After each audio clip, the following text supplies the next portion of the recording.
Flaxo Radio presenta Hablemos de Política, Podcast 17. ¿Cómo queda el Ecuador después de las elecciones de abril 2025? Escenarios políticos, desafíos sociales y el nuevo gobierno. Con Pablo Velasco, por Flaxo Ecuador, Edison Hurtado, profesor investigador de Flaxo Ecuador. Modera Mateo Fierro. Chequea este y otros contenidos de nuestro canal de YouTube en la sección Podcast. Y ahora también los contenidos de Flaxo Radio en Spotify. flaxoradio.es. Qué alegría tenerlos aquí a todos. Bienvenidos a otro episodio de Hablemos de Política. En esta ocasión nos reúne un evento que cada vez los ecuatorianos estamos más acostumbrados a vivir, que son las elecciones. Sin embargo, se huele un ambiente diferente en esta última ocasión. Aún estamos rodeados de polémicas. Uno de los bandos ni siquiera acepta los resultados aún. Sin embargo, parece que todo ya se está conformando y configurando hacia ciertos sentidos que queremos resolver el día de hoy. Entonces, para lograr esto, nos hacemos una pregunta en específico. ¿Cómo queda el Ecuador después de las elecciones? ¿Y cuáles son los escenarios políticos, desafíos sociales y el nuevo gobierno? Es un gusto. Mi nombre es Mateo Fierro, parte de la maestría de Política Comparada de Flaxo Ecuador, próximamente maestría en Ciencias Políticas, si es que están interesados. Y nos acompañan hoy dos participantes de altísima categoría, como son Pablo Velasco, máster en Sociología Política por Flaxo Ecuador y actualmente estudiante de doctorado en la Universidad de Virginia en Estados Unidos. Y por otro lado, Edison Hurtado, doctor en Ciencia Social con especialización en Sociología por el Colmex, además de profesora e investigadora actualmente en Flaxo Ecuador.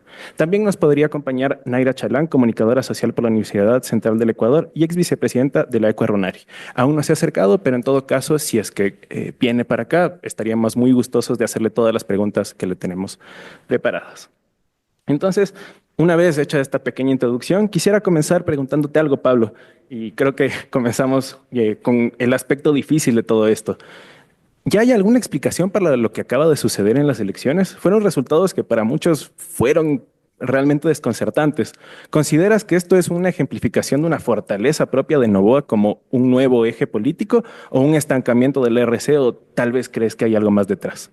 Un gusto y buenos días. Hola, ¿qué tal? Muchas gracias por la invitación. Les saludo desde Florianópolis. Ahorita estamos en el Congreso de Opinión Pública acá. Y es siempre un gusto estar en Flaxo, ¿no?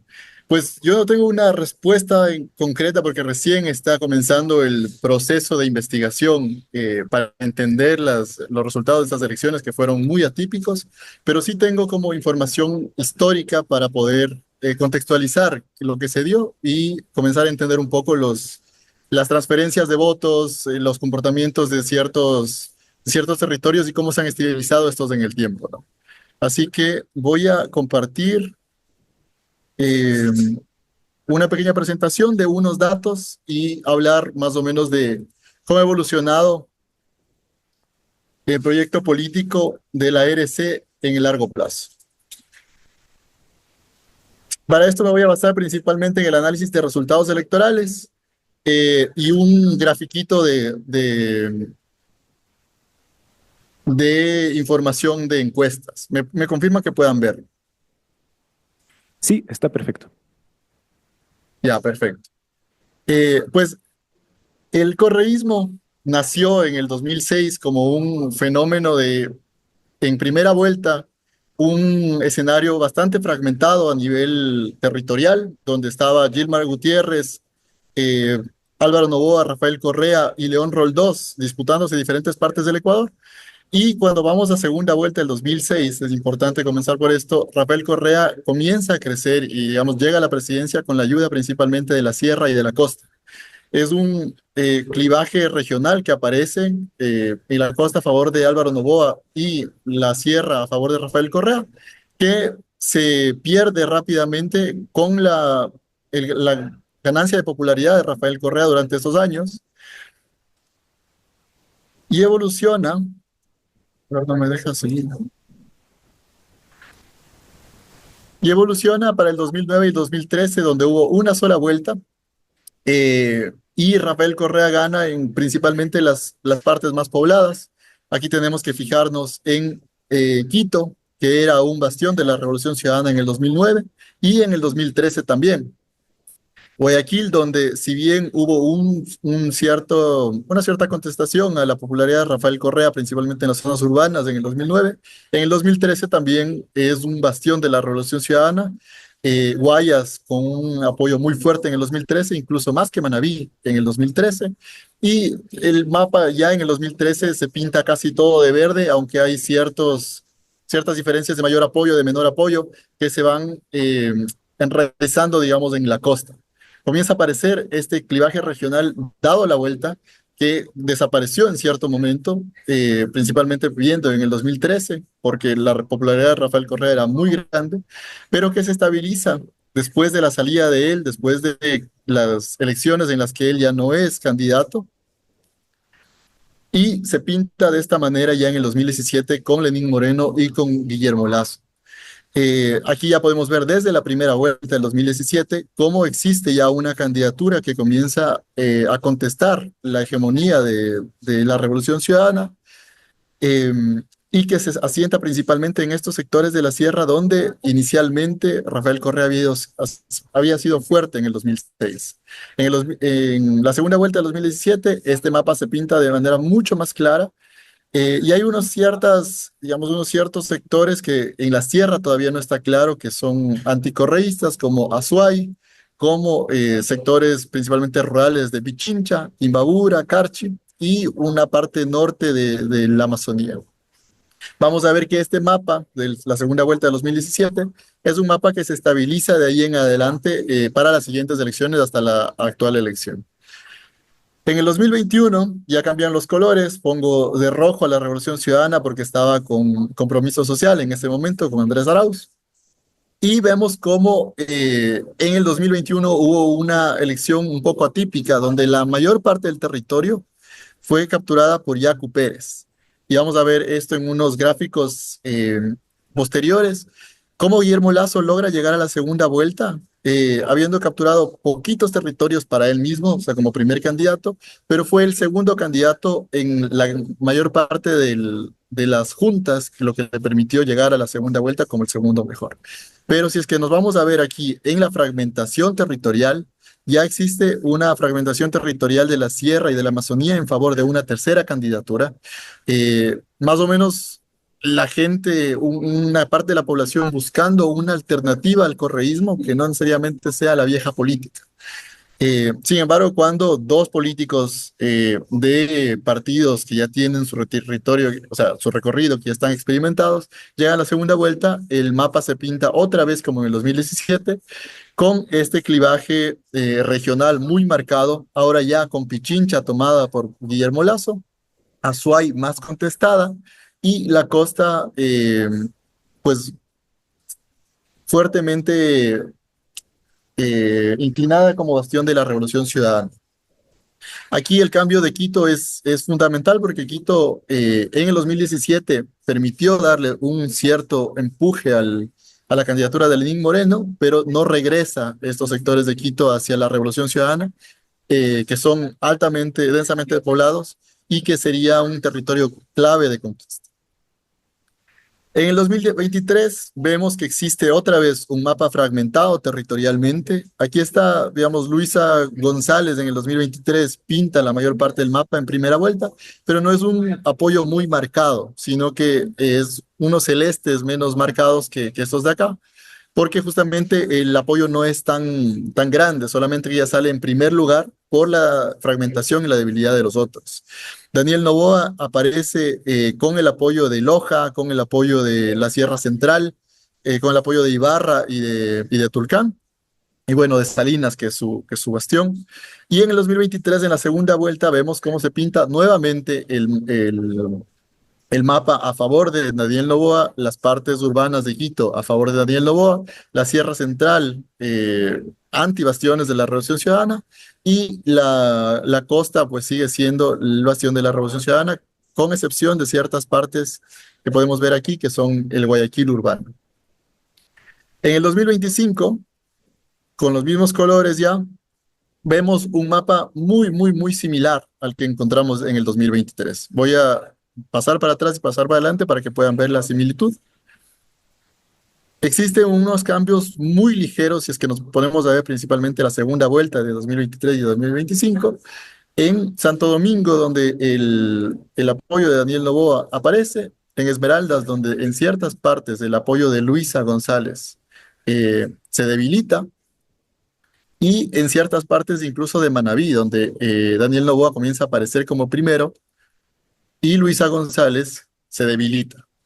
Esas son las diferencias sutiles que existen entre un episodio y otro, pero en general nosotros vemos que en la primera vuelta del 2025 ya no hubo muchos territorios en disputa por un tercer candidato. Leonidas Issa se disputó en ciertos territorios de población indígena, digamos, mayoritaria, pero el mapa ya estaba dado, digamos, como en el 2023. El voto permaneció de manera muy parecida, al menos cuando vemos los resultados de manera territorial. Aquí podemos fijarnos entonces en este recorrido histórico en al menos 3 puntos del voto por la Revolución Ciudadana. Y aquí planteo un cuadro en donde veo las parroquias de Guayaquil, las parroquias urbanas del resto de la costa, parroquias rurales del resto de la costa, parroquias de Quito, parroquias urbanas del resto de la sierra, parroquias rurales del resto de la sierra, parroquias urbanas de toda la Amazonía y Galápagos y las rurales de toda Amazonía y Galápagos. Me voy a ver cómo evoluciona el apoyo electoral de los candidatos de la Revolución Ciudadana. Hasta el 2013 era Rafael Correa y del 2017 en adelante, pues los candidatos que su partido político auspició. Vemos que al menos hay 3 momentos y 2 momentos de ruptura. En el 2006 es una primera aparición de Rafael Correa, es una primera aparición del correísmo y está sostenida principalmente por la Sierra, la Amazonía y Galápagos. Llegamos al 2009 y el 2013 y aquí los clivajes, bueno, el clivaje regional se va desdibujando un poco y va apareciendo más apoyo en los sectores de la costa, en los sectores de Guayaquil, de las parroquias urbanas y las parroquias rurales. Y después, a partir de 2017, aquí entre 2013 y 2017 vamos a ver, hay un episodio importante que es la caída de los precios del petróleo, y a partir del 2017 el clivaje se estabiliza. Todavía no he logrado, digamos, analizar esto a nivel de parroquias en el 2025, en la segunda vuelta, para este cuadro en específico, pero si nosotros nos vamos a ver 2017, 2021 y 2023, las segundas vueltas, los porcentajes se parecen mucho. Aquí en la sierra y en la Amazonía, vamos a ver que hay un efecto que baja el voto por Andrés Arauz por un voto nulo, por el nulo ideológico que sí pesó.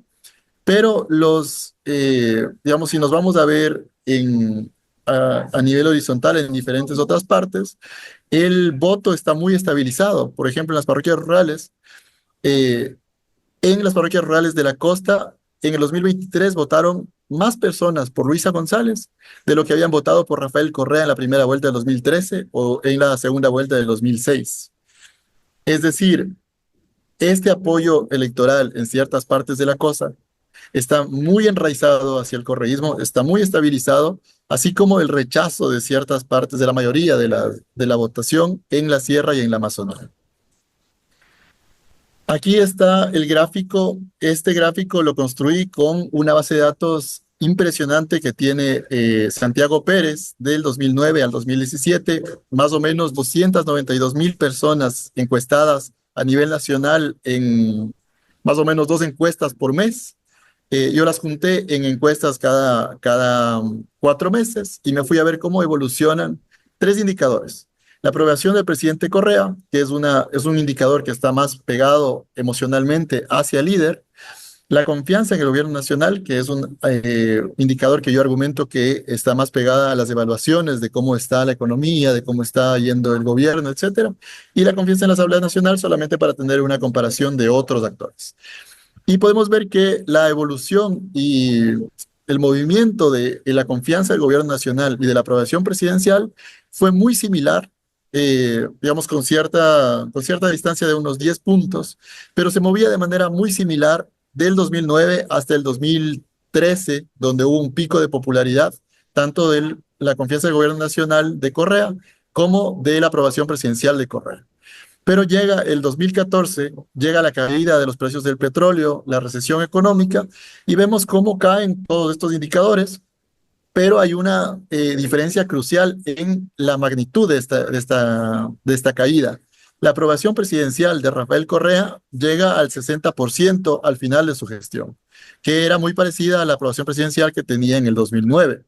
Sin embargo, la confianza del gobierno nacional cae muchísimo más abajo de lo que estaba en el 2009 cuando comenzamos a medir, siendo la aprobación, la confianza del gobierno nacional un indicador mejor para los colaboradores del gobierno, para los ministros, para el proyecto político más largo que Rafael Correa, y el personalismo de Correa se mantiene fuerte. Entonces, este tercer momento de la estabilización del clivaje regional se puede pensar como un apego principalmente personalista que se mantiene sobre el tiempo de personas que añoran alguna, digamos, algún recuerdo de lo que fue el gobierno de Rafael Correa, que evalúan que esa sería la mejor opción para ellos y que se quedaron estabilizados de esos públicos territorialmente hablando sobre el Ecuador.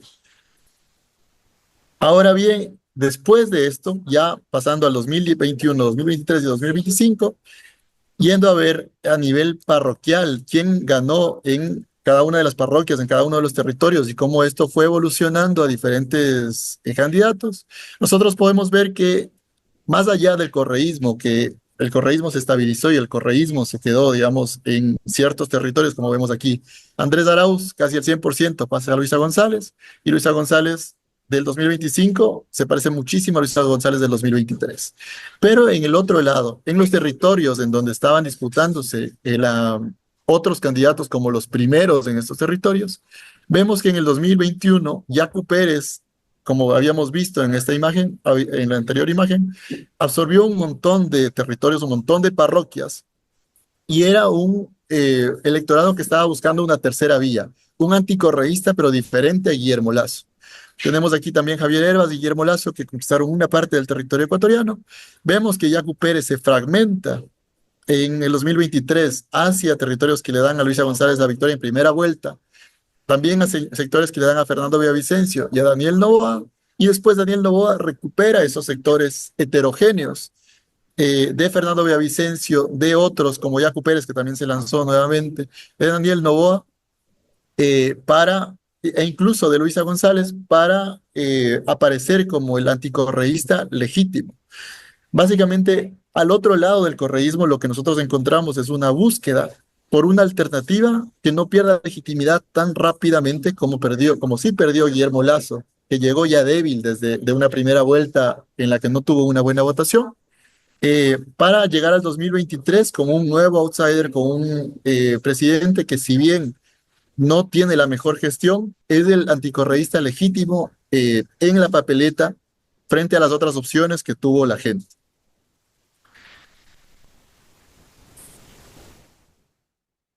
Y ahora me gustaría presentarles, espérenme un momentito.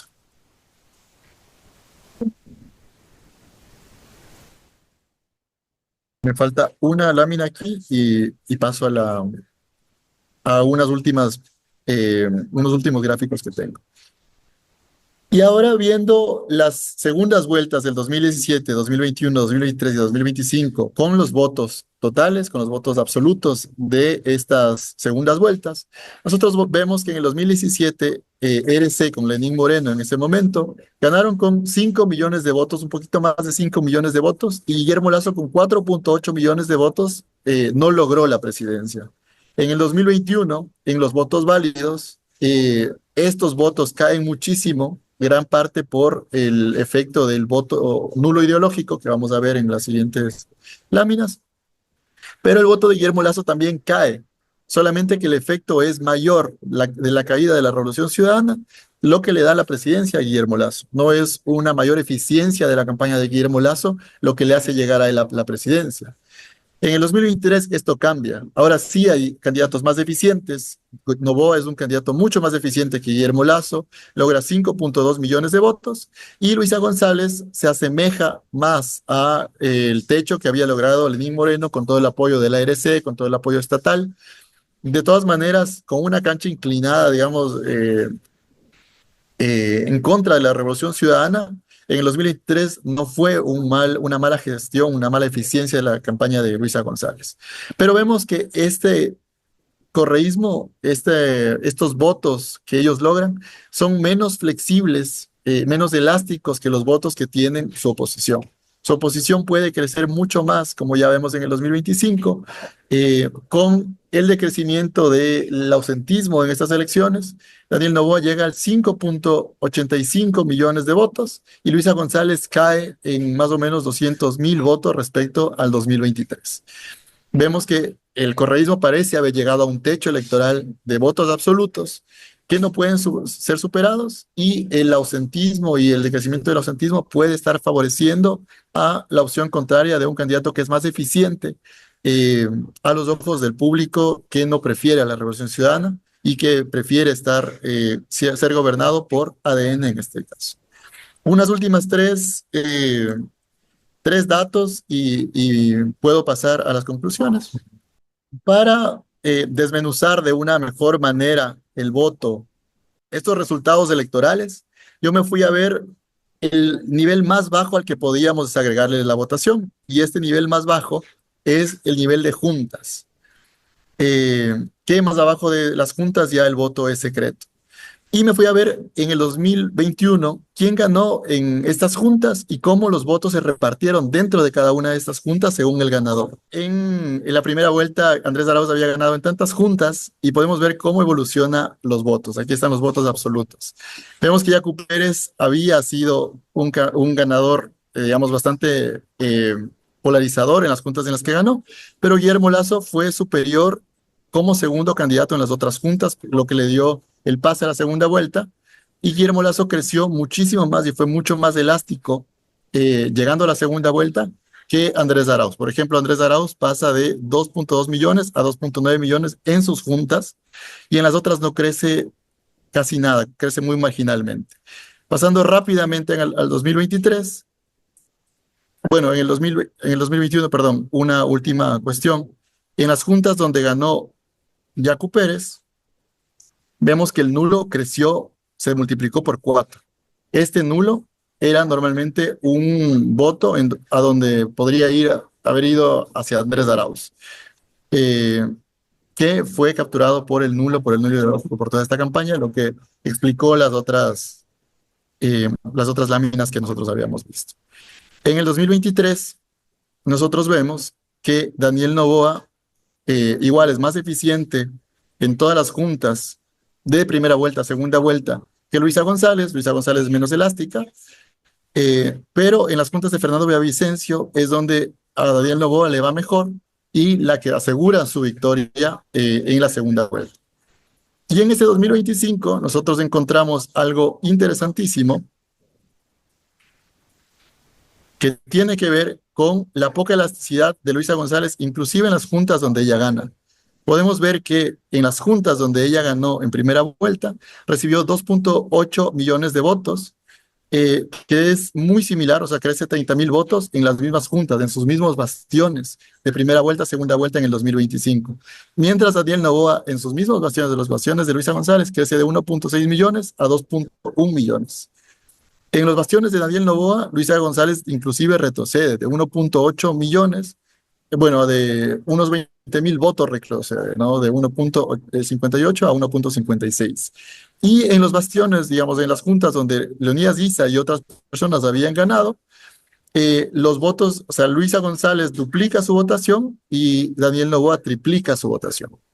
Entonces, esto explica los resultados de la segunda vuelta, la falta de elasticidad a la que ha llegado la Revolución Ciudadana de primera vuelta, segunda vuelta, y la estabilización de estos votos. Básicamente, lo que quiero decir con esto es que los resultados electorales que nosotros encontramos en la segunda vuelta del 2025 son resultados electorales que sociológicamente hablando se pueden explicar de una manera histórica, que tienen un patrón territorial, que tienen que se explica también por digamos, la cristalización de estas entidades partidistas frente a la Revolución Ciudadana y también por la falta de elasticidad de las mismas frente a un electorado que estaba buscando una alternativa distinta.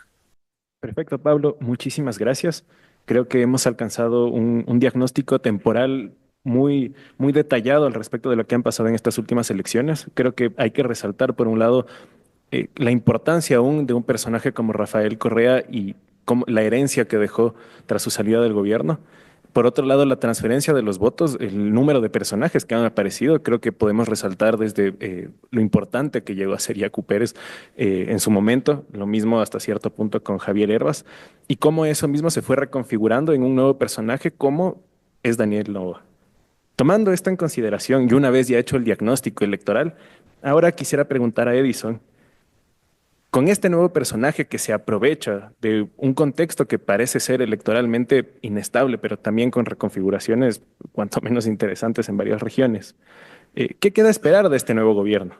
¿Podemos tomar en cuenta un gobierno que se cree con un nivel de aceptación suficiente como para actuar con bastantes libertades? ¿O en realidad se están articulando nuevos conflictos en este ciclo político? Bueno, gracias Mateo. Creo que hay que leer este escenario político con tal como está, digamos, después de las elecciones, a partir un poco de cómo se construye la legitimidad y el capital político del nuevo presidente. Creo que eso es importantísimo identificar al menos dos factores que tienen que ver con cómo los resultados electorales dejan un escenario en el que hay un capital político fuerte que tiene el presidente en este momento y es un capital político que depende mucho de la aglutinación anticorreísta y ese es un punto clave. Ese es un primer punto. Y un segundo punto es que durante toda la campaña hubo un intento grande desde la campaña de Rafael Correa o de la Revolución Ciudadana de mostrar las incoherencias, las inconsistencias y las insuficiencias del gobierno de Daniel Noboa, lo cual aparentemente no le afectó mucho al gobierno en los resultados electorales. Noboa tuvo una campaña muy buena en términos de posicionamiento mediático, eso creo que es clave y alrededor de los últimos gobiernos, tanto Lenín Moreno como Guillermo Lasso y el propio Noboa han tenido un respaldo mediático importante.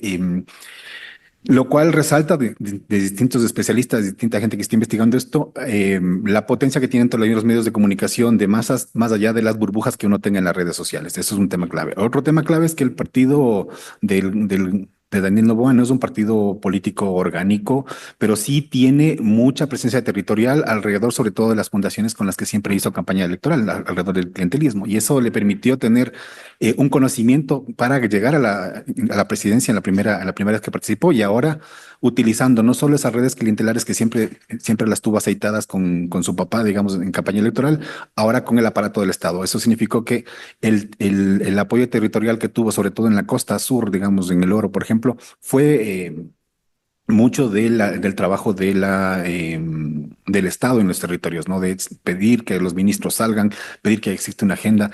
Todo el tema de los bonos que se utilizaron para compra de votos, así descaradamente, digamos, de forma abierta, que fue también visto desde un punto económico, es como inyectar dinero para que se reactive el consumo, pero visto de forma electoral era también inyectar recursos para mover un poco la balanza electoral. Eso, digamos, como cancha inclinada.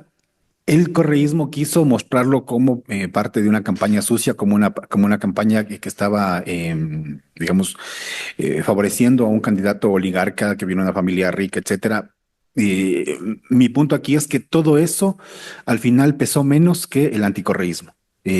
Cuando sistemáticamente se había dado evidencia de que el anticorreísmo tenía menos réditos, cada vez el anticorreísmo demuestra que sigue siendo la vieja confiable y que los réditos siguen siendo elevados.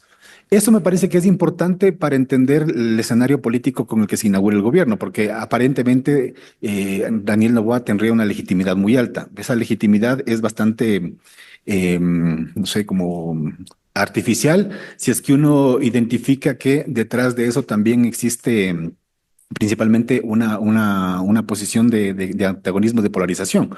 En el momento en el que comience, digamos, Daniel Noboa a generar ya más claridad acerca de sus demandas y sus agendas, efectivamente, como tú decías, Mateo, puede aparecer, digamos, un ciclo de constructividad, temas de agenda que se puedan volver mucho más disputables. Pero por ahora, digamos, el gobierno lo que ha hecho es ganar las elecciones, posicionarse y ha entrado en un silencio. Con esto digo dos cosas. Lo primero, el capital político de Daniel Noboa tiene una paradoja. No le pertenece del todo, pero él se muestra bastante inmune a este conjunto de ineficiencias que ha mostrado el gobierno. O sea, todo el tema de los apagones no recibió ningún tipo de sanción electoral.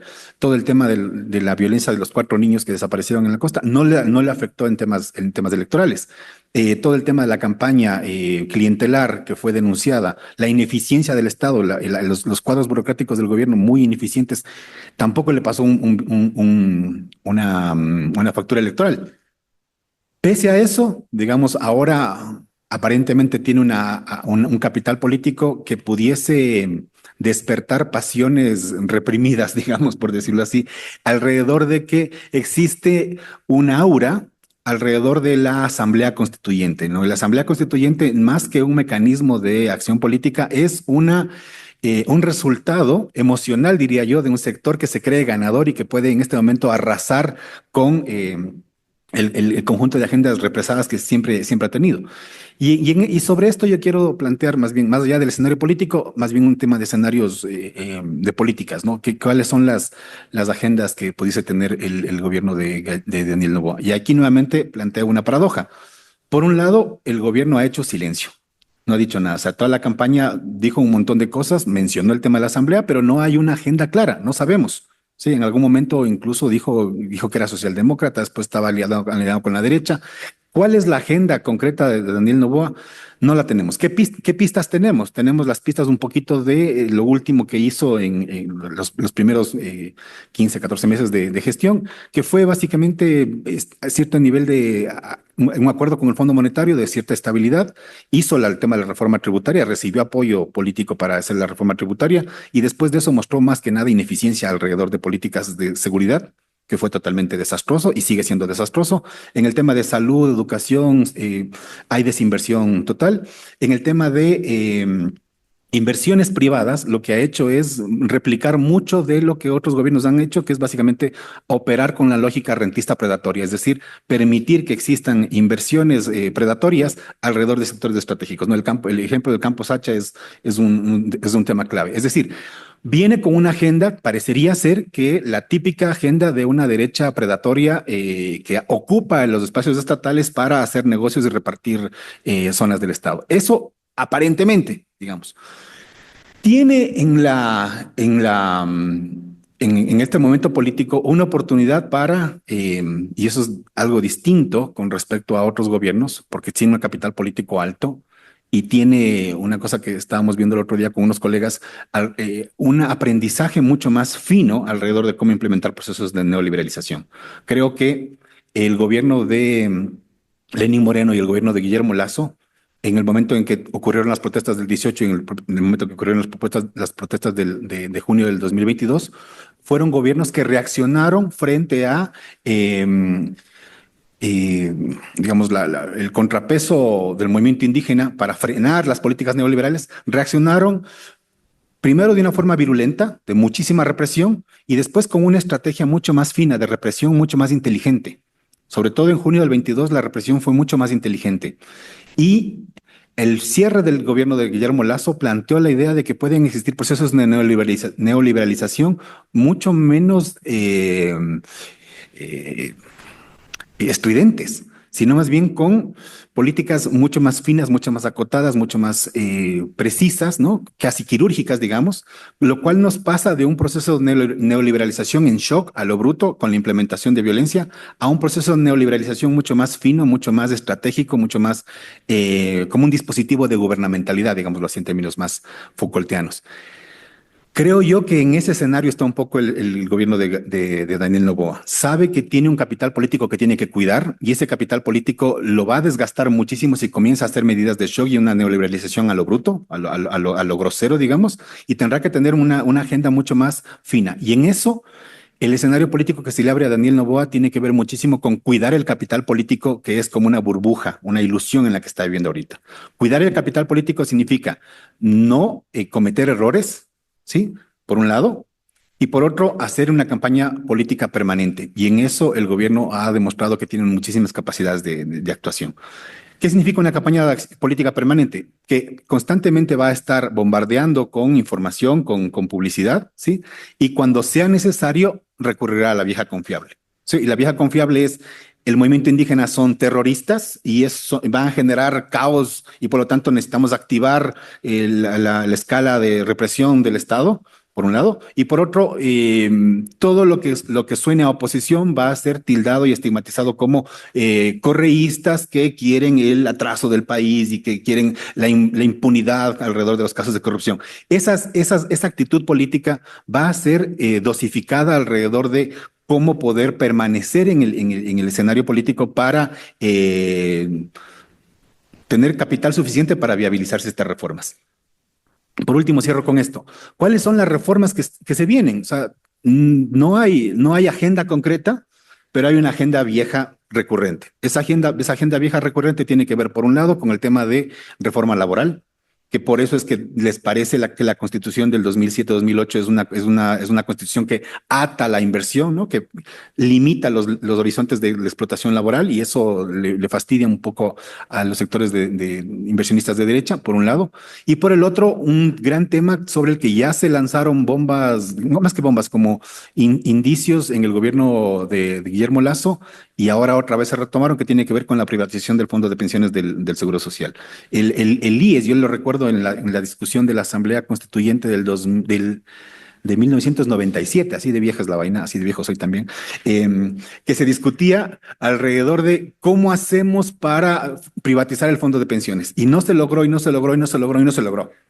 Y en el 2007-2008 la discusión fue más bien de ampliación de derechos y luego ha habido intentos constantes de privatización del IES. No hay una lógica ahorita tan fuerte con respecto a eso, pero sí creo que van a tantear la posibilidad de al menos rescatar, entre comillas, ¿no? Rescatar el fondo de pensiones, porque eso es un tema que les interesa muchísimo y mueve muchos intereses alrededor del capital financiero especulativo. Y eso supondrá un montón de respuestas sociales, porque el seguro social sigue siendo, digamos, una bandera de lucha y de defensa de los sectores sociales, pero es también una bandera de conquista de ciertos sectores del capital que están como muy interesados. Por último, no hay que olvidar que el Ecuador, si tiene, digamos, algún efecto ha tenido estos tres últimos gobiernos de tanto de Noboa como de Lasso y de Noboa alrededor de las políticas económicas, tiene que ver con los acuerdos con el fondo. Y esto, recordemos que hace poco salieron los datos de que el Ecuador, en términos de relación PIB-deuda, es uno de los que tiene más alta deuda contraída con el Fondo Monetario Internacional. Y esto significó básicamente la última reforma tributaria que subió el IVA, además de otras reformas que permitieron la independencia del Banco Central, por ejemplo, o el compromiso que el Ecuador tiene sistemáticamente desde los últimos tres gobiernos y también con el de Noboa de reducir el gasto social. Es decir, la inversión que supuestamente había en educación, salud, es una inversión mínima. Es permanentemente, dogmáticamente reducida y eso contradice con las necesidades que tiene el país en este momento. Por un lado, el tema de tener mejor inversión, más inversión y mejor política pública alrededor del tema del crimen organizado.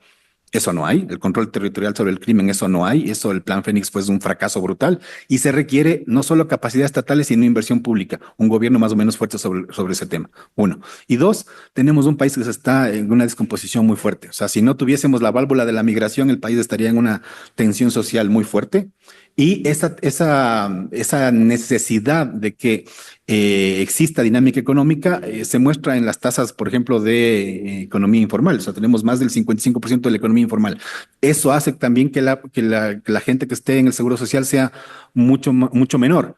Que los niveles de cobertura de educación y salud sean muy bajos. El tema de salud es una cosa que no tiene nombre. O sea, no existe realmente ningún tipo de cobertura de salud en este momento. La seguridad social está en cero. O sea, y la gente, el tema de la diálisis, que ha sido un tema de mucha publicitización mediática, ¿no? Es uno de los temas, entre otros, alrededor de que la gente efectivamente no tiene en este momento ningún tipo de cobertura social. Ese es un tema apremiante que requiere que el Estado aparezca. Y allí, digamos, el gobierno de Daniel Noboa no ha mostrado mucho interés de nuevamente retomar esas agendas. Ahora, como tiene un gobierno silente, con un capital político a cuidar, hará, digamos, promoción de algunos tipos de gasto social, algún tipo de reconstitución y de inversión pública. Y ojalá que se vaya un poco en esa línea, porque el país en este momento necesita más Estado en lo que Eloy Guacuán llamaba la mano izquierda del Estado, o sea, más Estado en política social, reconstitución de tejido social, inversión pública en seguridad, educación, etcétera. Ahí se requiere algo. Yo creo que eso le puede dar réditos políticos y en ese sentido tendría, digamos, como cualquier gobierno, la iniciativa, el incentivo para hacer eso.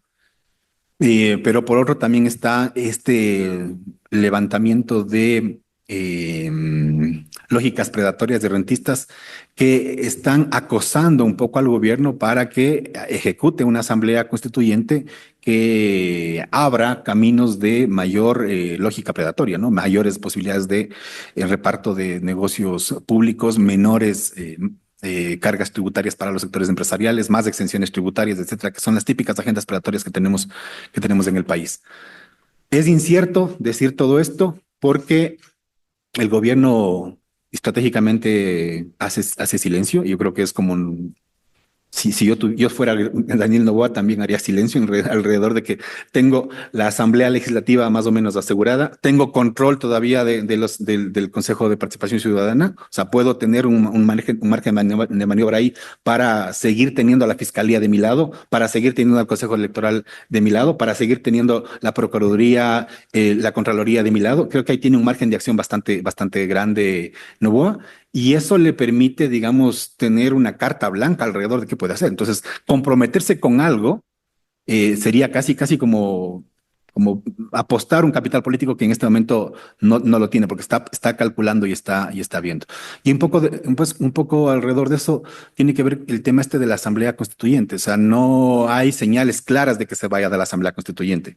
O sea, hay una voluntad de ciertos sectores más que se sienten ganadores y dicen, este es el momento, pero la Asamblea Constituyente es un proceso muy costoso, sobre todo en el términos de desgaste político, porque se puede desgastar y puede entrampar cosas. Y lo que puede pasar allí es algo que yo ya dije hace un momento, es la afinación de los dispositivos de neoliberalización. Afinación de los dispositivos de neoliberalización, es decir, que se puedan implementar agendas neoliberales vía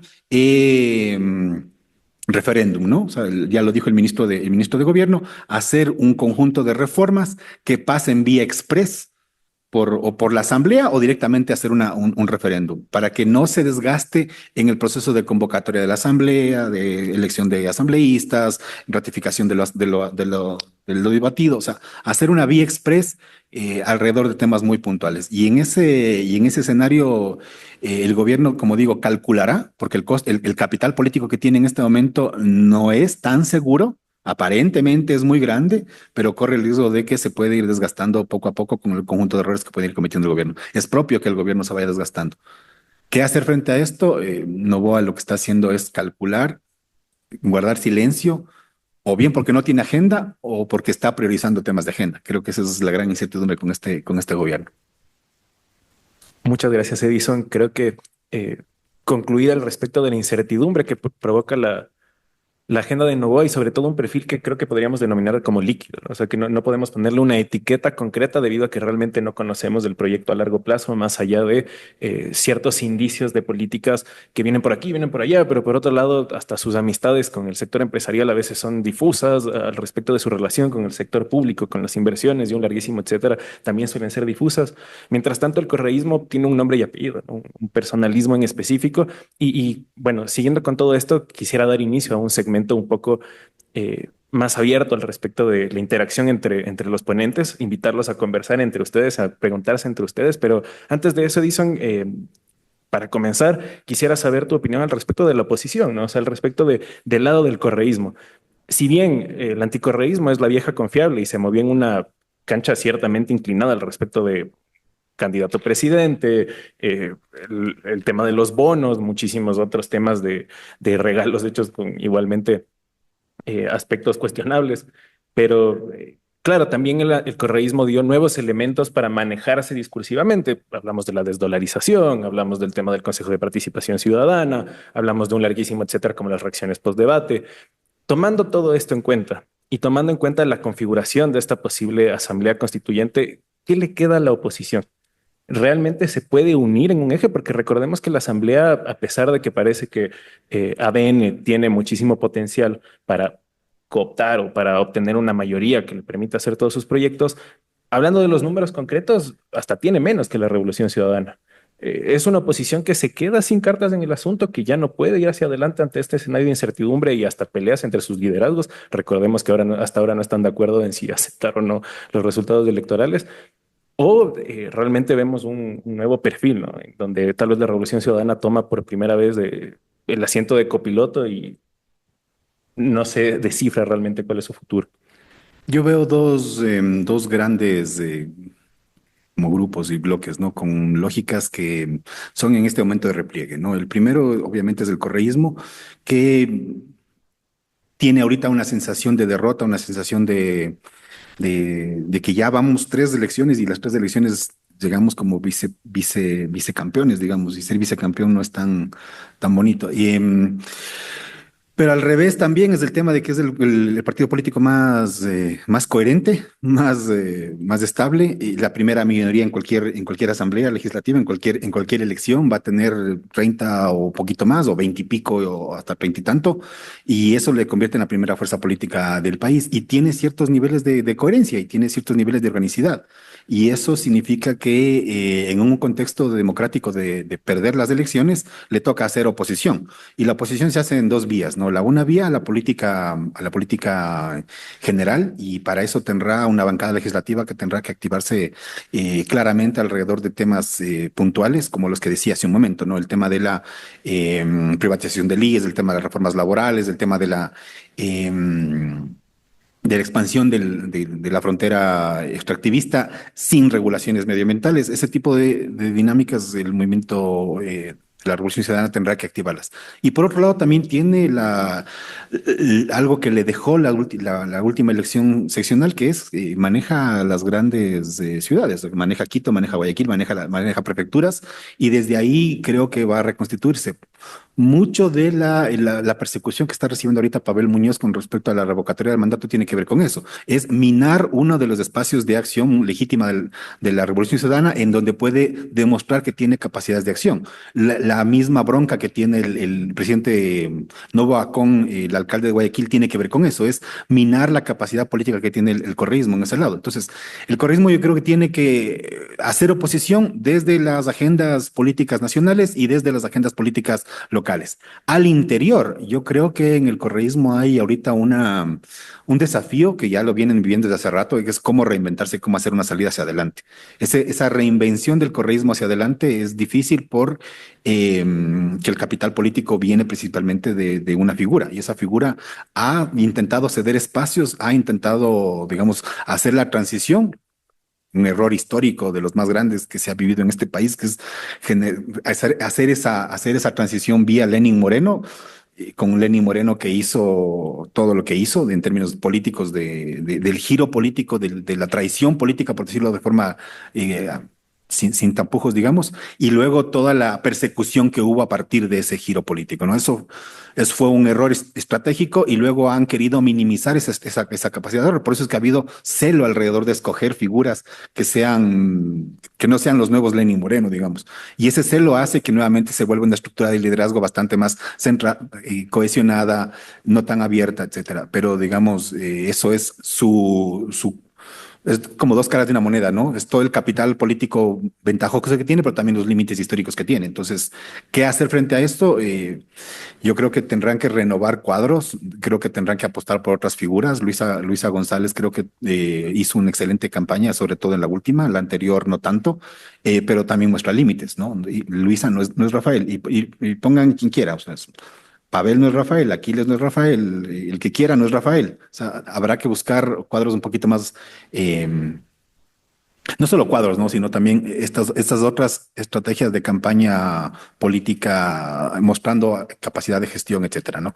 Y por otro lado, yo lo que veo es el movimiento indígena, que creo que para todos los que estudiamos esos fenómenos de acción colectiva, movimientos sociales, es una paradoja interesantísima, porque el movimiento indígena, después del conflicto del 19 y después del conflicto del 22, se quedó como muy muy choqueado, ¿no? Por un lado, tenía una legitimidad muy amplia, tanto así que derivó después en la elección en la votación de Yacu Pérez, que fue o sea, un par de votos más y pasaba a segunda vuelta, y estoy seguro que Yacu Pérez se apropiaba del anticorreísmo, teníamos presidente a Yacu Pérez.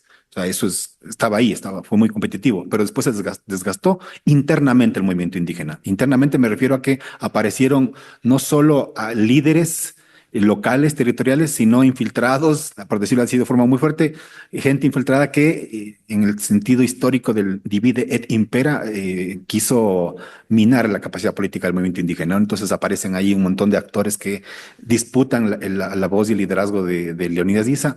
Leonidas Diza, en ese escenario, el movimiento indígena lo que hace es intentar reconstituirse y decir, tenemos que salir a elecciones en primera persona, ¿no? Y es la primera vez en la historia del país que el presidente de la CONAIE sale como candidato presidencial. Tuvimos participación electoral de Pachacuti en el 96 vía gobiernos locales. En el 2003 vía alianza con Lucio Gutiérrez, y se ganó la elección presidencial, pero fue en alianza con Lucio Gutiérrez. Y luego ha habido un montón de posibilidades de participación política del movimiento indígena, pero nunca en primera persona. Entonces creo que en este momento la encrucijada del movimiento indígena es cómo reconstituyo las bases sin que se me implosione el partido, como ya sucedió en la Asamblea Legislativa última. Pachacuti fue uno de los lugares en donde más votos cosechó Lazo, y de hecho ahorita está nuevamente queriendo cosechar votos Noboa, porque era un partido que ganó elecciones, sí, pero no tenía una hegemonía alrededor de sus cuadros y sus miembros, sí. Eso fue fuerte. Entonces, en este momento el movimiento indígena nuevamente tiene que reconstituirse. Creo que, pensando en términos de democratización, el movimiento indígena sigue siendo la voz de articulación de los sectores populares, tanto en políticas antineoliberales como en la capacidad de acción que tenga para movilizar, ¿no? Y esto históricamente se pensó, ¿no? Que el movimiento indígena pudiese tener un protagonismo muy fuerte en plantear agendas y también capacidad de movilización política, y por otro lado el correísmo, que pudiese tener capacidad político-electoral, que no la tiene necesariamente el movimiento indígena. Y esa articulación creo que se logró en la última elección, pero es una articulación que está un poco pegadita por ahí nomás, ¿no? Pero creo que es necesario que ese tipo de actores de izquierda hagan oposición no beligerante, sino constructiva, ideológica, y que en el momento en el que haya que salir a la calle hay que salir, digamos, hay que protestar, pero teniendo una agenda más programática. En ese escenario yo veo difícil la rearticulación de esos sectores, sobre todo porque la estigmatización de los gobiernos de derecha ha sido muy fuerte.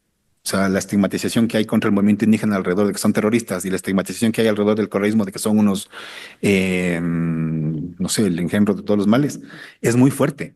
Y eso nos muestra que no estamos en un escenario político en donde la democracia sea muy viva, o sea, donde la oposición tenga apertura. O sea, la oposición es más bien perseguida, es más bien estigmatizada. Y eso, por eso es que se habló durante mucho tiempo de no solo un neofascismo y un neoliberalismo autoritario, sino de una ecuación política muy compleja de manejar en términos democráticos. Si vemos los datos del Latinobarómetro, todos los datos de alrededor de, ¿usted prefiere un gobierno autoritario o no democrático? Autoritario si es que hace falta, ¿no? Si usted prefiere democracia o dictadura, me da igual entre las dos, ¿no? Usted ha visto que el gobierno democrático le rinde, no me rinde. Entonces, ¿le puede rendir un gobierno autoritario? Tal vez me rinda. O sea, hay una base social, ideológica, que está diciendo necesitamos mano dura, y esa mano dura viene por el lado de los discursos de la represión de los militares, etcétera.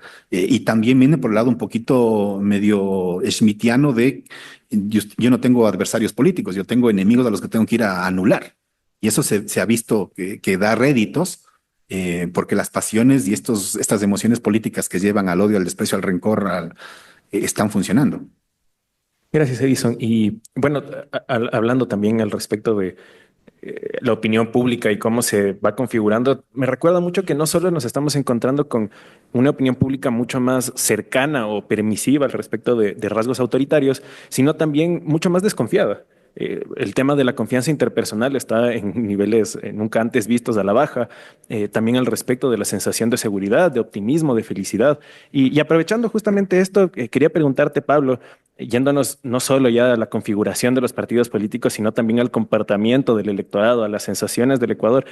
¿Podría decirse que esta victoria de Noboa es la representación de optimismo, de una forma de favorecer a un candidato al que se le tiene esperanzas? ¿O realmente también hay indicios de miedo y de cansancio, tomando en cuenta el número de veces que hemos ido a las urnas, tomando en cuenta el estancamiento y hasta la forma en que ha empeorado en bastantes ámbitos de la realidad social del Ecuador? ¿Cuál es tu consideración al respecto de este contexto desde abajo, desde el electorado? ¿Y cómo podría afectar a futuros proyectos como es justamente este nuevo gobierno que está formando Daniel Noboa?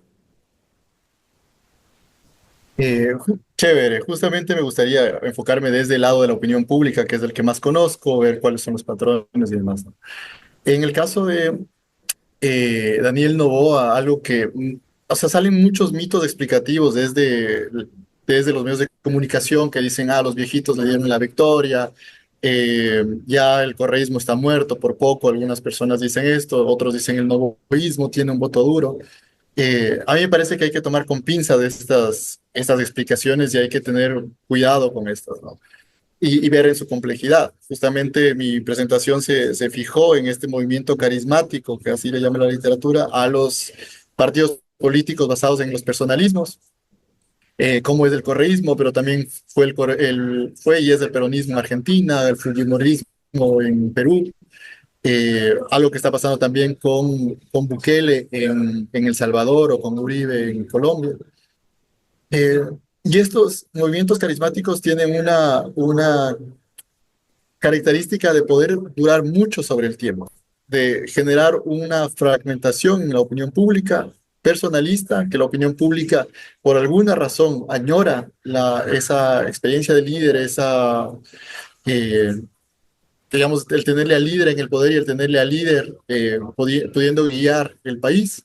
Y esto puede transformarse de maneras muy distintas. El peronismo fue de izquierda a derecha en Argentina, y en el caso del Fujimorismo en Perú, ellos lograron estabilizarse, no como una fuerza que llega al poder nacional, pero sí una fuerza que llega a la Asamblea Legislativa, o una asamblea que, digamos, una fuerza política que se estabiliza en ciertos gobiernos locales y que pelea el poder desde los gobiernos locales y hace oposiciones de los gobiernos locales.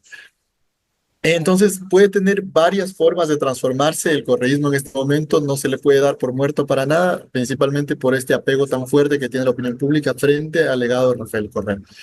En el caso de Novoa es muy diferente, porque a Correa le tomó 7 años de precios de petróleo altos, de una gestión con servicios sociales muy fuertes para poder crear este apego y una campaña constante. Novoa logra aprender de los gobiernos anteriores sobre cómo gestionar sin generar muchas crisis, cómo tener una campaña constante e inclinar la cancha, pero no necesariamente tiene la mejor gestión en este momento y no está libre de crisis.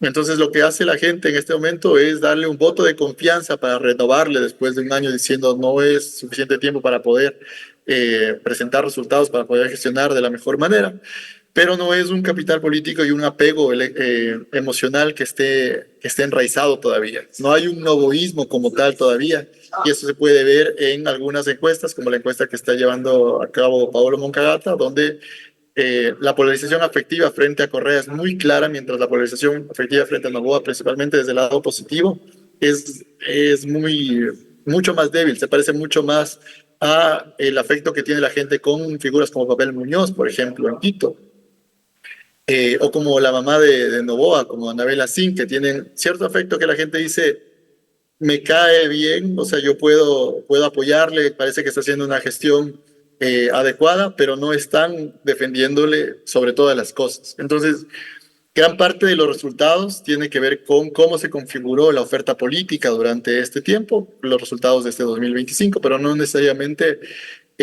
hubiera funcionado de la misma manera si es que Topic entraba a la papeleta, por ejemplo, o si es que vamos a las elecciones, a una asamblea después de alguna crisis que pueda pasar de una o digamos, en 1 o 2 meses después. De tal manera que esto puede ser muy dinámico, ¿no? El novoísmo hay que pensarle como un fenómeno, sí, que está respondiendo a una demanda que no necesariamente responde el correísmo, y es esta cuestión de la crisis de inseguridad que hay en el Ecuador en este momento. Ciertos movimientos personalistas en América Latina, como Bukele en El Salvador o como Uribe en Colombia, llegaron y se posicionaron y tuvieron niveles de confianza y niveles de apoyo muy grandes, y ellos enfocados en resolver una problemática que le tenía la gente, digamos, demandando más presencia del Estado, que era la seguridad. En el caso de, por ejemplo, el peronismo y el correísmo, que se parecen más como movimientos carismáticos, ellos nacen más desde la respuesta a demandas sociales como atraer a sectores históricamente marginados y presentarles la presencia del Estado con servicios sociales, con educación, con hospitales, con diferentes formas de generar trabajo, pero no necesariamente estos movimientos carismáticos nacieron o están relacionados a una respuesta de la inseguridad. Entonces, eso es lo que está comenzando a crear Daniel Noboa. Daniel Noboa está haciendo el personalismo de la mano dura que está pidiendo cierta parte de la población y que no hay en la oferta política, y por eso le digo, habría sido distinto si es que Topic lograba entrar en la papeleta. Pero todavía es muy pronto para hablar de la muerte del correísmo o del surgimiento del novoísmo como un efecto polarizador de largo plazo. Muchísimas gracias, Pablo. Creo que hemos logrado armar un diagnóstico interesante, cuanto menos, como bien mencionaba Pablo al inicio de su primera intervención, aún es muy pronto para poder dar explicaciones concretas sobre qué sucedió. Creo que muchos de nosotros aún seguimos algo sorprendidos por el resultado tan abultado. Sin embargo, creo que también funciona todo esto como pequeñas pistas para informarnos y también para tener cierta preparación para el futuro, que si bien hay mucha incertidumbre alrededor de él, todavía quedan algunas cosas por explicar, por analizar. Ahora quisiera comenzar también con un segmento de preguntas abiertas al público. La idea del segmento es que todos den sus preguntas y que los moderadores y que los ponentes tengan la oportunidad de anotarlas y responderlas conforme consideren pertinente. Entonces, abro la invitación para que tanto los asistentes virtuales como los presenciales nos digan sus preguntas, qué es lo que tienen cuestionamientos, mencionen si es que es para ambos ponentes o solo para uno en concreto, y después de eso a los dos ponentes que recopilen dichas preguntas, si es que pueden anotarlas sería perfecto, y bueno, respondan las que consideren pertinentes de acuerdo a sus áreas de conocimiento. Muchísimas gracias. Bueno, yo tengo una pregunta para cada uno de los ponentes. A Edison quisiera preguntarle ¿por qué, a diferencia de en otros contextos de Latinoamérica, acá a la izquierda le cuesta regresar al poder? O sea, finalmente, cuando vemos, por ejemplo, en Argentina vino Macri, después vino otra vez la izquierda, en Chile igual hay como un regreso después a la izquierda, pero en Ecuador viene, digamos, Correa, tiene 10 años de gobierno, después, digamos, se da la traición con Moreno y ya después nunca más vuelve al poder. Eso a Edison. Y a Pablo quisiera preguntarle si es que, claro, digamos, en esta lógica del voto correísmo, anticorreísmo, hay una especie como de voto estratégico, ¿no? Y lo que la gente parecería que está votando es más por un voto, digamos, de rechazo, de decir, no es realmente que apoya, por ejemplo, a Lasso, porque vimos que era, digamos, un gobierno sumamente frágil, y no fue que apoyó tanto, digamos, a Noboa en una primera instancia, sino que más bien parecería que es como lo que menos rechaza. Entonces, si podríamos interpretar como que hay esa especie de voto estratégico en donde la gente vota por lo que considera menos, digamos, malo en función de también todo este framing mediático que Edison nos explicaba que existe, ¿no? Que se da esta lógica de creer que existe como una opción que es buena y otra opción que es mala, ¿no? Y eso sería como la pregunta. En materia económica, no, el año 2024 se dice que el 2% decreció la economía. Hay una expectativa de que, según el presidente, dice que el crecimiento en el Ecuador va a ser el 3%. Y eso creo que es uno de los puntos que está sosteniendo. Pero viendo la actualidad y viendo el problema de la baja del petróleo, viendo el problema de no inversión social, sino al pago de la deuda, principalmente al pago de los bonos. Ya pasó el ejemplo, por ejemplo, si iba a invertir $400 millones en el mantenimiento de las centrales térmicas, sabiendo el estiaje que iba a haber.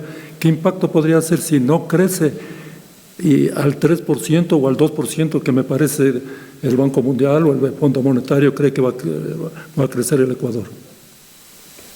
Pregunta para los dos ponentes, ¿verdad? ¿Para los dos ponentes? Ah, para Edison, listo. ¿Alguna más? Sí.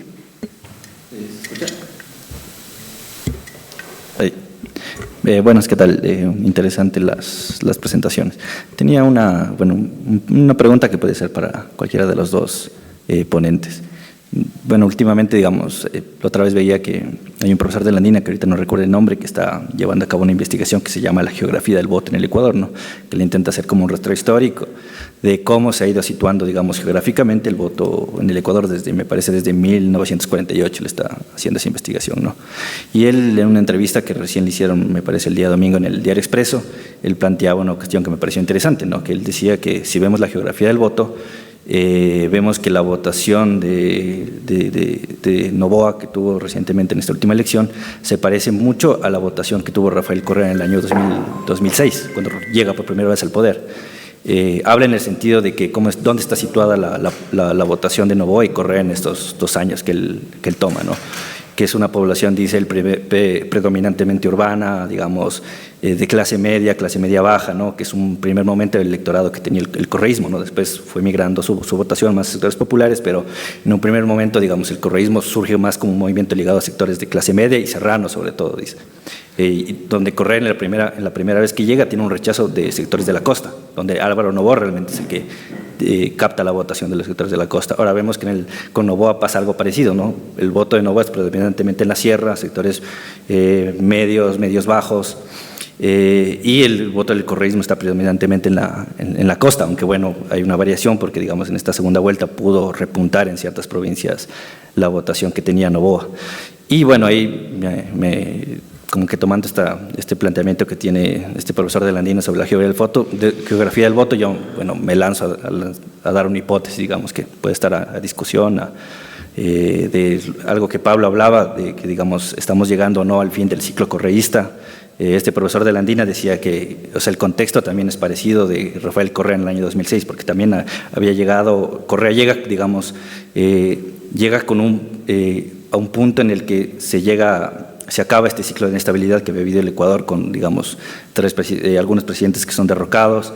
Ahora vemos que hemos vivido también un ciclo de conflictividad, de inestabilidad política y, digamos, hasta qué punto, digamos, estas condiciones parecidas en las que llegan Correa en el 2006, ahora Noboa en esta última elección, digamos, puede darnos, digamos, pistas de que podemos estar llegando a un fin de ciclo y se está abriendo un nuevo ciclo político en el Ecuador, ¿no? Este nuevo ciclo llevaría al fin del correísmo, digamos, o sea, el agotamiento, digamos, del correísmo. Bueno, eso un poco espero que se haya entendido, bueno, pero un poco lo que quería plantear. Perfecto, muchísimas gracias. Bueno, si es que no hay más preguntas, me parece, pues Pablo, si es que quieres comenzar. Claro que sí. Chévere, muchas gracias por las preguntas y me dan chance de mostrarles otros grafiquitos, así que voy a comenzar con la pregunta de Juan Pablo sobre el voto estratégico. Quisiera mostrarles estos gráficos rápidamente, en donde nosotros les preguntamos a las personas si es que se consideran muy correístas, algo correístas, neutrales, algo anticorreístas o muy anticorreístas. Y cuando les preguntamos de esta manera a las personas, más del 50% de la gente dice, yo soy neutral, yo no soy ni correísta, ni muy correísta, ni anticorreísta, yo soy neutral. Pero cuando les preguntamos sobre la identificación, pero después planteamos una pregunta distinta y les decimos, ahora frente a Rafael Correa, tiene que calificarle del 0 al 10, donde 10 es la mejor calificación y 0 es la peor, ¿cómo se posiciona usted? Y aquí la gente se va a los extremos. Las personas califican o muy mal o muy bien a Rafael Correa y los neutrales si ven que comienzan a decrecer. Entonces yo junto estas dos escalas para encontrar a estos grupos de acá. Les voy a presentar. A los que dicen que son muy correístas o no correístas, les llamo correístas autoidentificados. A los neutrales que califican bien a Correa, les digo correístas por afecto. A los neutrales en ambas escalas les pongo neutrales, a los anticorreístas por afecto que se dicen neutrales según ellos, y a los anticorreístas que se autoidentifican. Así logro tener grupos de más o menos 20%, más o menos en dos elecciones, en una postelectoral del 2021 y otra postelectoral del 2023, y me voy a ver cómo votan. Principalmente me interesa los neutrales, ¿no? Los neutrales en ambas escalas, porque estos son los votos que realmente están en juego. Pero algo interesantísimo pasa cuando vemos los correístas autoidentificados. Más del 60% votan en primera vuelta por Andrés Arauz en el 2021 y esto cae a cerca del 33% en los correístas por afecto. Estos correístas que solamente califican bien a Rafael Correa, que quizá añoran un gobierno de Rafael Correa, pero que los candidatos de Rafael Correa no son legítimos para ellos, no representan lo que Correa representa para ellos. Después nos vamos a los neutrales. Muchos de estos neutrales son jóvenes que no vivieron el correísmo, que no entienden, digamos, tanto el anticorreísmo, el correísmo y por qué hay tanta pugna entre ellos.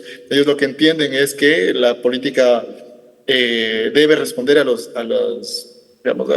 problemas que hay en este momento.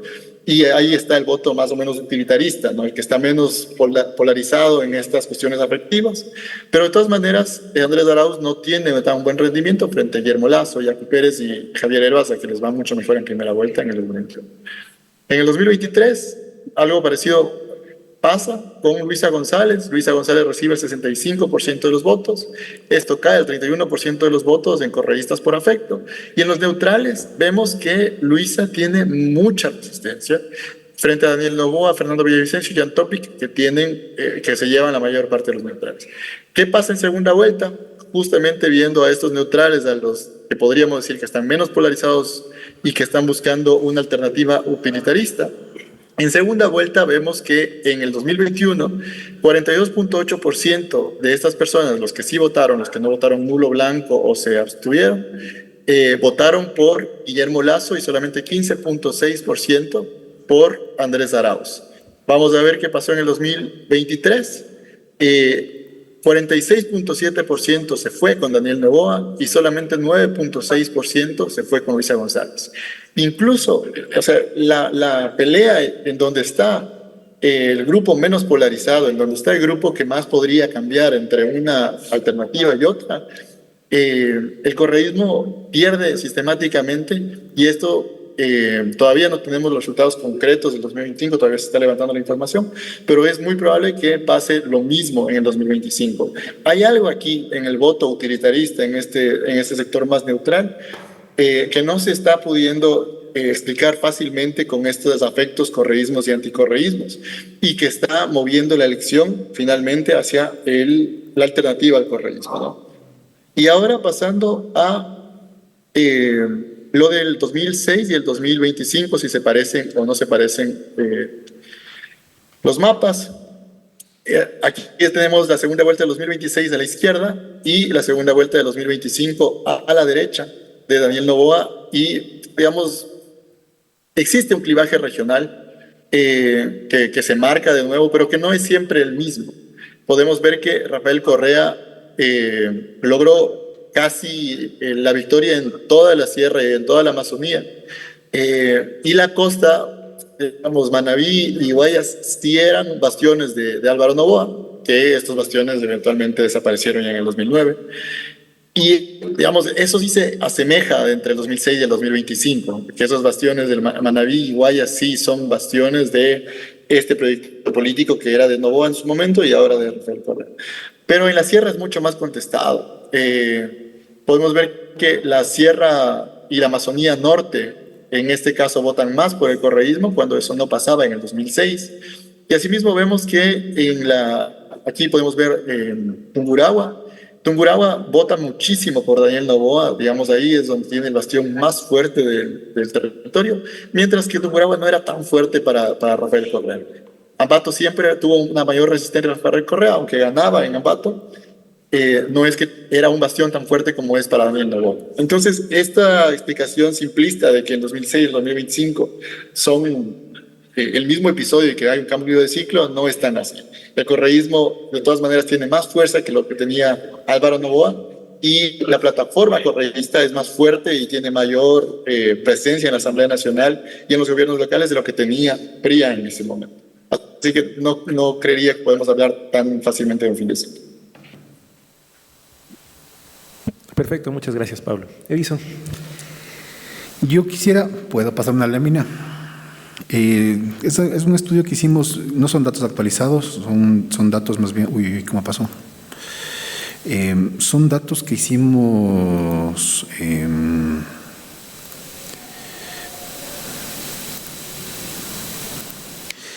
una encuesta en la elección del 2021, que fue, ahí está, ¿verdad? Sí, estos son básicamente emociones que están asociadas a los candidatos que en ese momento eran importantes, ¿no? Arauz, Lasso, Yacu Pérez y Javier Herbas. En esa elección, bueno, se puede mostrar un par de láminas así como generales de ese paper que publicamos hace un tiempo. Había, digamos, emociones que estaban asociadas a los candidatos, ¿no? Por ejemplo, si es que yo... aquí está. Yo voto por Andrés Arauz, ¿qué emociones positivas me da, no? Entonces aparece orgullo, esperanza, entusiasmo. Si yo voto por Guillermo Lasso, también tengo ciertos niveles de orgullo, esperanza, entusiasmo. Igual, Yacu Pérez, si se fijan, Yacu Pérez y Herbas tienen unos puntos un poquito más altos porque eran la novedad, ¿no? Pero los finalistas al final fueron Arauz y Guillermo Lasso. Alrededor de quienes yo no voto por Andrés Arauz, ¿no? Y qué tipo de emociones me despierta Andrés Arauz, ¿no? Entonces, se fijan, ansiedad un 3%, enfado un 7%, miedo un 5% y preocupación un 13%. Los datos de Guillermo Lasso en esa época eran un poco más malos, ¿no? La gente que no votaba por Guillermo Lasso le tenía mucha más aprensión, ¿no? Un 14% de enfado, un 14% de preocupación. Digo esto simplemente para mencionar el tema de cómo se puede medir esta idea de que existe un anticorreísmo muy enraizado, ¿no? Y haciendo ya no solo de estadística descriptiva, me voy a pasar un poco esto tiene que ver con emociones muy negativas, ¿no? De Arauz y Guillermo Lasso. Guillermo Lasso tenía emociones muy negativas de la gente que no votaba por él, ¿no? Pero acá corrimos un par de modelos, cuáles eran las emociones expresadas hacia los votantes. Aquí obviamente aparecía como que si yo voto por Arauz, me parecía que Arauz era un tipo transparente. Si yo voto por Guillermo Lasso, también sale estadísticamente significativo la idea de que sea un tipo transparente, etcétera, etcétera, ¿no? Ahí tal vez hay que rescatar el punto de cercanía con la gente. Si yo voto por Guillermo Lasso, siento que el coeficiente es negativo y estadísticamente representativo, siento que Guillermo Lasso no tiene tanta cercanía con la gente, por ejemplo, ¿no? Pero lo que quiero mostrarles es este grafiquito acá que tiene que ver con el tema del desprecio y el odio con respecto a los que no votan por Arauz, ¿no? Entonces, esto es un ejercicio para medir el efecto de las emociones políticas sobre los candidatos. Y aquí hay una clara, digamos, muestra de que al correísmo se le odia, se le desprecia,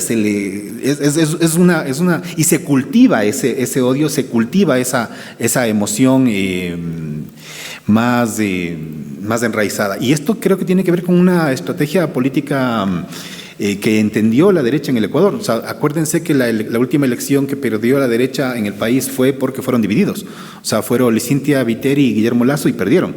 Entonces, desde ahí yo creo que les quedó una idea de que si no hacemos una estrategia política de alianzas y de constante campaña anti-establishment, anti lo que sea, vamos a partir. Y yo creo que ahí lo que hay que explicar es cómo se articulan estos fragmentos que antes estaban tan desarticulados y ahora están ahí pactados, ¿no? O sea, porque les permite generar unas márgenes de maniobra mucho más amplios que las que les permite el correísmo, ¿no? Si es que me permiten ser marxista, hay una cosa llamada la autonomía relativa del Estado, ¿no? Y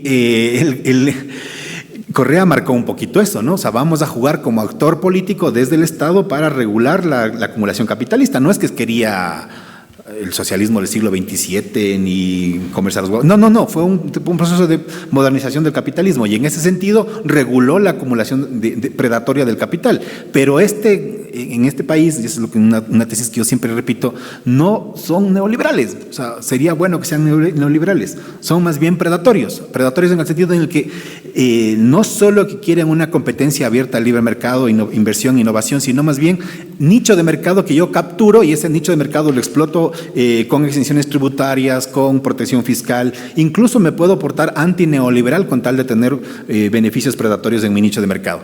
Entonces, eso creo yo que tiene que ver con un pacto más fuerte de cerrar las vías a cualquier otra alternativa política. Y por eso es que vivimos este ambiente de polarización. Correa polarizó constantemente alrededor de tenemos que irnos en contra de la vieja aristocracia, la oligarquía, etcétera. Polarizó, ¿no? Y la respuesta política histórica ha sido la polarización hacia el otro lado. Y esa polarización es la que nos tiene un poco en este escenario en el que se mueven las emociones políticas de forma tan fuerte. Pero principalmente se mueven alrededor del desprecio, el odio y el ataque al correísmo. Creo que eso me parece, no sé si es que es muy explicativo de muchas cosas, creo que hay que ver también factores, como ya dije, de liderazgo, de límites personales. Solo termino el argumento con el tema de que históricamente también se está viendo un comportamiento, eso lo sabe Pablo, lo hemos trabajado a veces en clase, hay otro colega que hizo una tesis similar con respecto a comportamiento electoral que se llama Alberto Viteri, que siempre me gusta citarlo porque es alguien que hizo inicialmente explorando estos datos electorales, y se ha querido ver la relación entre clase social y voto, estrato social y voto, por ejemplo, ¿no? Carlos Larrea identifica que existe algún tipo de correlación ahí, ¿no? Los sectores populares comienzan a votar más por la derecha. Si es que uno ve a nivel global el comportamiento electoral, y esto le gusta al Pablo hablar de clivajes, hay un clivaje que tiene que ver que la gente más educada y más está votando por la izquierda. Sí, y hay sectores populares que están votando más por la derecha. Suena un poco prejuiciado ese asunto, pero si es que uno ve el comportamiento de la derecha, de los votos de la derecha en Europa, los votos de la derecha en Estados Unidos, la gente que está respaldando a Bolsonaro, tiene algo que ver con eso. Eso significa que la izquierda dejó de hablarle a las bases populares a los trabajadores, a los demás. Quien le habla es la derecha. La derecha vende ilusiones, la derecha vende utopías, la derecha vende emociones amigables. La izquierda vende bronca, vende conflicto, vende temas demasiado tecnocráticos, con lo cual es mucho más fácil pegarse a discursos de inclusión social vía neopopulismo de derecha que vía populismo redistributivo de izquierda. Eso creo que tiene que ver algo con las coordenadas de lo que puede estar pasando, pero creo que se requiere mucho más estudios de esta estructura social y de cómo está comportando el electorado a mediano y largo plazo. Lo que vemos en el Ecuador es que creo que el clivaje, correísmo, anticorreísmo, aunque todo el mundo anuncia su muerte, sigue siendo vigente. Listo, muchas gracias, Edison. Sí, unas últimas dos preguntas, me parece que Juan Pablo y por sí, acá también. Bueno, lo que pasa es que Edison no me respondió, digamos, cuando uno compara con el contexto de Latinoamérica. O sea, ¿por qué el correísmo no puede regresar? O sea, ¿por qué, digamos, no sé, el kirchnerismo sí puede? ¿Por qué Lula sí puede regresar? ¿Por qué en Bolivia también, digamos, regresa el candidato de Evo Morales? Ahora, bueno, ha cambiado un poco la situación porque hay una pelea ahí entre ambos, pero, o sea, la pregunta es, ¿por qué? O sea, si hablamos igual de este clivaje, ¿no es cierto? Y entendemos que sí, hay unos que odian a Correa y hay otros que aman a Correa, pero en el gran centro hay alguien que está como indefinido. ¿Por qué vemos que finalmente desde el 2021 hasta acá los que estaban en teoría indefinidos han optado en segunda vuelta por la opción del anticorreísmo? Si quieres, igual, otra pregunta. Sí, una pregunta de Edison, y también si Pablo puede contestar, pero estaba pensando en las emociones.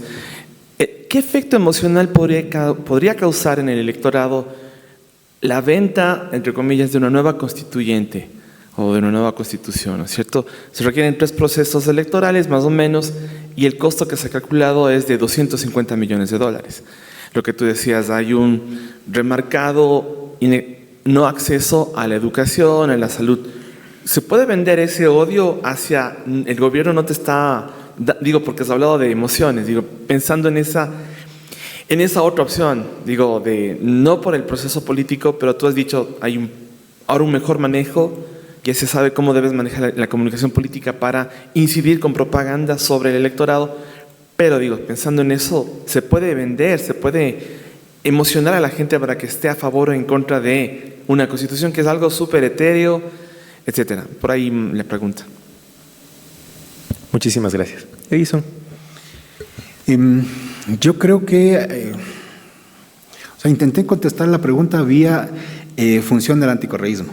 O sea, funciona, y creo que los ataques hacia la izquierda en Brasil, la expansión de la izquierda en Colombia, Ojo que en Argentina rebotó, o sea, regresó, pero después rebotó extremo. O sea, son procesos como que hay que entenderlos en sus contextos. Pero yo creo que en el caso ecuatoriano, una de las cosas que opera, dos vainas, ¿no? La una, por un lado, la política del odio y de la revancha es muy fuerte, la persecución política es altísima. Sabemos que la Fiscalía tiene un papel bastante poco claro, poco transparente, o sea, muy claro. Exacto, está persecución política, campaña permanente de realización del odio. Creo que es muy fuerte eso, ¿no? Eso fue mi argumento. Ahora, también está por otro lado la idea de que no existe una construcción de candidaturas por fuera del aura correísta todavía, ¿no? O sea, también, digamos, Correa no ha regresado, en el otro caso, digamos, Cristina, digamos, estuvo como vicepresidenta. Cristina, ojo, regresa Lula, y regresa Cristina Fernández, que son en primera persona los líderes clavos. O sea, y eso creo que esa hipótesis hay que hacerla en algún momento. O sea, el rato que Rafael Correa se lanza a las elecciones y él esté de protagonista, digamos, gana las elecciones. Pero eso nos habla de un problema alrededor del tema del personalismo también. Entonces, por eso es que yo decía, claro, por eso decía yo, claro, Velasco Ibarra, todo el mundo, ¿no? Incluso, por eso es que termina como en la esquina de la historia, por ahí olvidado, un tipo como Guillermo Lasso. O sea, no va a pasar como el gran estadista. El otro colega, Lenín Moreno, va a quedar ahí en la historia como alguien que aprovechó un espacio. O sea, no hay estadísticas grandes, ¿no? O sea, el propio Abdalá Bucaram, que también fue histriónico y todo lo demás. No, al Velasco Ibarra también. León Febres Cordero construyó un liderazgo, después minó su espacio y reconstituyó su figura alrededor de Guayaquil. O sea, los grandes líderes caudillistas, personalistas, tienen una impronta, y en ese sentido, Rafael Correa quiso al momento en el que salió de eso y dijo, veamos el recambio le salió mal, porque estructuralmente el país, no sé si es que hablar de cultura política, la cultura política premia ese personalismo. Entonces, que el correísmo no ha logrado llegar al poder, no ha ganado las segundas vueltas, es cierto, pero sigue manteniendo mayoría en la Asamblea Legislativa, sigue manteniendo gobiernos locales. O sea, el correísmo tiene réditos políticos, no los grandes, no el grande, el que se busca, pero se ha tenido la capacidad de permanecer en el tiempo, y en ese sentido el correísmo es... No había ganado con Correa, Sí, o sea, la alcaldía de Quito, que tampoco es, bueno, hay que tener bemoles, ¿no? Porque en Guayaquil gana la alcaldía porque se desmorona la hegemonía sociocristiana también. Entonces, en Quito gana la alcaldía porque hay una fragmentación muy alta, ¿no? Las prefecturas también se ganan porque existe, ahí sí, digamos, una memoria histórica de qué es lo que hizo el movimiento, la Revolución Ciudadana en los gobiernos en esos sectores, e hizo mucho. Ahora, también hay una conquista, y es muy estratégica la campaña electoral de Noboa. Salir con el Estado del territorio y ofertar clientelarmente bonos y repartir becas, y dame 10 likes y te doy una beca. Eso funciona en ciertos sectores clientelares. O sea, la clientelización del voto que hace Noboa funciona. Y eso es, digamos, parte de las campañas políticas en América Latina. Así funciona. Y la Revolución Ciudadana, en ese sentido, la reconstitución que busca, no le da todos los réditos que quiere, pero no es que no le da réditos, sí tiene como márgenes de acción. Y eso es un poco los dramas que estamos viviendo, ¿no? No sé si es que es un fin de ciclo, no lo creo. Creo que ahorita sí se abre como interrogantes alrededor de qué vamos a hacer qué va a hacer Noboa, porque tiene ahorita la pelota, él la tiene en la cancha, y él puede hacer muchas cosas, puede incluso hacer un buen gobierno, puede hacer un poco de redistribución. O sea, si tienes algún nivel de sensatez, debería asignar un poco de recursos al tema de violencia y criminalidad. Si tiene un poco de sensatez, debería abrir un poco la llave para temas de educación y salud, para contener un poco esta cosa fuerte, ¿no? En el tema que te preguntabas tú de emociones, la Asamblea yo creo que vende ahorita la idea de una atracción.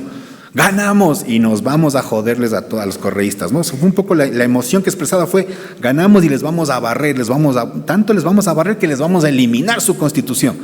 Esa es calentura, chuchaqui postelectoral del que se cree que ganó todo y tiene el momento histórico. ¿Cómo lo vendes? No lo vendes. O sea, la Asamblea Constituyente va a significar un desgaste, va a significar... Y después cuando hacemos la Asamblea Constituyente hay que discutir y debatir los temas de veras. Y cuando quieres discutir los temas de veras, tienes que sacar tus agendas de intereses. Y ahí hay un espacio enorme. Yo diría que la Asamblea Constituyente sería el mejor escenario para el correísmo. Porque ahí tendrían los espacios para discutir. A ver, vamos a discutir seguridad social, vamos a discutir reforma laboral, vamos a discutir modelo de crecimiento, vamos a discutir políticas arancelarias. Discutamos. Y eso va a generar más bien un espacio de ampliación discursiva de las políticas más progresistas. En cambio, yo creo que desde una lógica efectivista, Noboa va a querer jugar más bien al neoliberalismo by surprise, ¿no? Las típicas cosas de shock o la vía fast, ¿no? De este neoliberalismo tentacular que te llega por varios lados y hace reformas como quiera, ¿no? Yo siempre recuerdo este tema.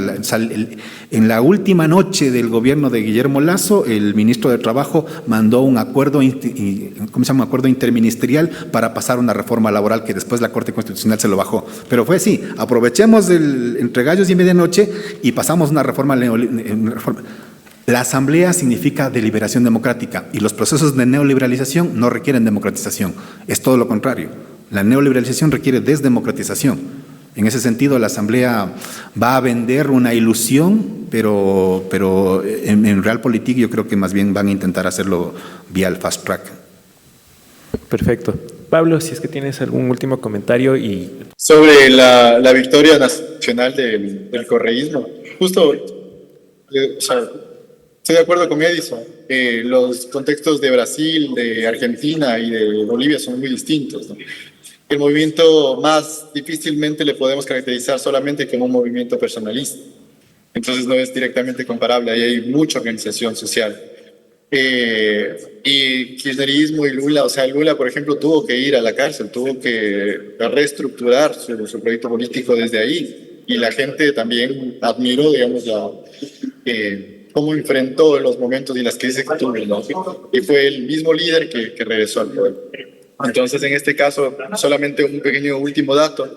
En el 2023, cuando yo estaba todavía en clima social trabajando ahí, hicimos un experimento que siempre menciono, en el que hicimos 2 papeletas. Una con los nombres que sonaban en ese momento y con la figura de Rafael Correa, y otra papeleta exactamente igual, solamente con la figura de Andrés Arauz, que había sido hasta ese momento el último candidato presidencial. Andrés Arauz recibió el 16.5% de la votación y Correa recibió 40.4% de la votación de la gente que nosotros presentamos esas papeletas. Y los grupos eran básicamente iguales, la única diferencia fue que Correa apareció en la papeleta. Entonces, el líder y el rol que cumple él y el liderazgo que viene después de él juega un papel importantísimo.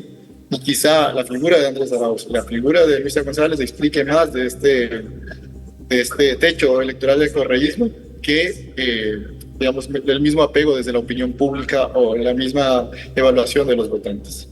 Quizá es una cuestión de la oferta política y no tanto de la demanda política. Perfecto, Pablo, muchísimas gracias. Y también muchísimas gracias a todos los que asistieron a este panel. Creo que fue cuanto menos interesante. Hemos tratado muchísimos temas, desde la historia electoral por provincias, la historia de los éxitos de cada movimiento político y también las emociones que se manejan en el electorado ecuatoriano. Y eso creo que nos da herramientas no solo para buscarle una explicación a esto, sino también para complejizarlo y dejarnos de respuestas simples ni tampoco buscando culpables alrededor de tales resultados que no nos gustan o grandes salvadores en caso de que hayan sido de nuestro agrado. Vuelvo a repetir los agradecimientos, sobre todo a los ponentes, Edison, Pablo, qué alegría haber contado con ustedes, siempre es impresionante escucharlos. Y bueno, solo me queda invitarles a volver a este tipo de eventos, siempre desde el Departamento de Estudios Políticos, desde Flaxo estamos manejando este tipo de espacios, nos encantaría que vuelvan a participar, que nos den sus ideas, que nos comenten qué es lo que opinan al respecto de todos estos temas. Y recuerden que esto fue Hablemos de Política. Les mando un gran saludo, espero que tengan unos excelentes días y hasta luego. Este fue el podcast número 17 de Hablemos de Política, esta ocasión con el tema ¿Cómo queda el Ecuador después de las elecciones de abril 2025? Escenarios políticos, desafíos sociales y el nuevo gobierno. Chequea este y otros contenidos de nuestro canal de YouTube en la sección Podcast. Y ahora también los contenidos de Flaxo Radio en Spotify. flaxoradio.es